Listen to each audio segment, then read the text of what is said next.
પણ ગબડે છે. પછી આ શું છે? ચોક. તો ચોક પણ ગબડે છે. હવે જુઓ બાળકો, આપણે ગબડતી વસ્તુ શીખ્યા. હવે સરકતી વસ્તુ. કે કઈ વસ્તુ સરકે છે? તો સૌપ્રથમ તો પાટિયું છે, બરોબર છે? કોઈ પણ આવું લીચું પાટિયું લો કે શું કહેવાય ટેબલ લો, એ પ્રમાણે લીચું લો તો એના ઉપર વસ્તુ કોઈ પણ સરકે. દાખલા તરીકે આ શું છે? બોલો. નાસ્તાનો ડબ્બો. હવે નાસ્તાનો ડબ્બો જુઓ, સરકે છે?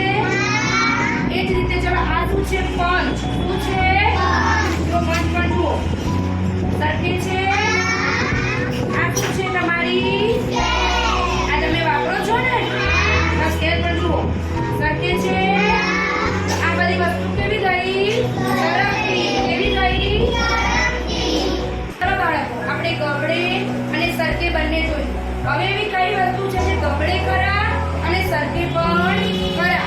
ચલો આ શું છે? સૌપ્રથમ બોલો. સેલોટેપ. શું છે? સેલોટેપ ગબડે છે ખરા અને સેલોટેપ સરકે પણ ખરા, બરોબર?